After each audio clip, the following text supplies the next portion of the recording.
Remember that time when Rosie Perez danced her tits off in the opening sequence of Do the Right Thing? Here she is to tell us about it. Hello, Rosie Perez. Hi. How are you? Good. Rosie Perez was training to be a biochemist. Yes. And then how did A marine Spike... biology. A marine biologist it was, not a Yes. biochemist. Yeah. So suddenly what happened? Spike Lee saw you somewhere dancing, or what?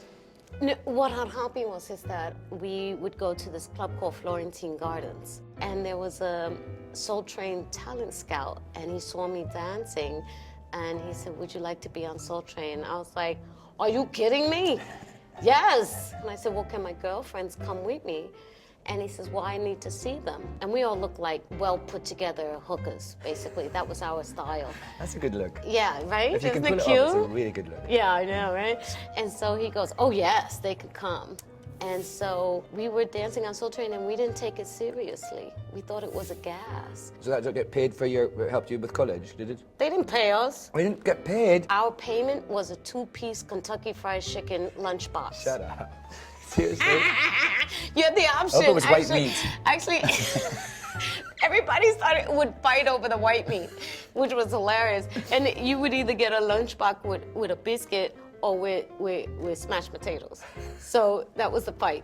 And what happened? And we went to this party, and we see all these young black women on the stage bending over and gyrating, what now that they call twerking. Oh, actually. And What did they call it then? Just like shaking your ass. And so I was like, "What's going on?" They say, "Well, this director, Spike Lee, is having a butt contest to see which black woman has the biggest ass." Were you a little outraged by I that? was so outraged, Yeah, so I imagine. jumped on the stage and I bent over. I said, "Is this what you want to see? Do you see how stupid you look?" And then here comes this little skinny man, and he goes, "Hi, I'm Spike Lee." And I was like, "Who?" And he started laughing. And I was like, "Listen, I think this is all just effing ridiculous." And he says, no, tonight is fate. You're going to remember this night. I'm doing a movie and I want you to be in it. And I said, "I'm not an actress." He goes, "You are such an actress." And I said, "No, I'm not." He said, "I want you to audition for this role." And I said, "I really am not an actress." He goes, "Just try." And I did, and I got Do the Right Thing. When you see it, how do you feel? That dance sequence, when I look at it, I see the mistakes. What do you mean? It was initially going to be the song Cool Jerk by Sam and Dave. And so this choreographer named Otis Salid choreographed this wonderful number. And Spike kept saying, "This is not right. It doesn't capture the feeling of the film, and I don't know what to do." So he called up Chuck D of Public Enemy. We put the wine over there. Yes, And take this away. I love it. and he said, "I need a song." And the next day they came up with Fight the Power. Was it written exactly for that moment? Yes, and we had to come up with a number in a night, and Otis Salid said, "I'm not familiar with hip hop," and I said, "I am." So we worked together, and that's how the dance came up.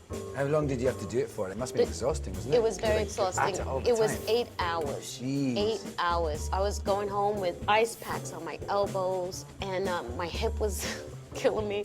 And Spike, he goes, "Print the last couple of takes." And I said, "No, but the earlier takes are better. My dancing was better." And he says, "Yes, but your attitude, you were exhausted and you were angry." Screw this. And I said, "Well, why didn't you just tell me? Did a freaking 8 hours to do that?" And he couldn't stop laughing. I go, "This is not funny." I was so angry at him. And he says, "You're new to this, so I couldn't bank on it. So I wanted it to be real." And that's It's how so it amazing. happened. I always like when I watched it again, because I was talking to you, and I just was thinking, it's just like you're like this kind of force. When I was younger, I would just cringe and just watch the mistakes and the errors, and it changes for me as I've gotten older. As my breasts start to droop, I go, "Oh, I look cute." You know, then you're like concentrating on that, on how cute you look, you know?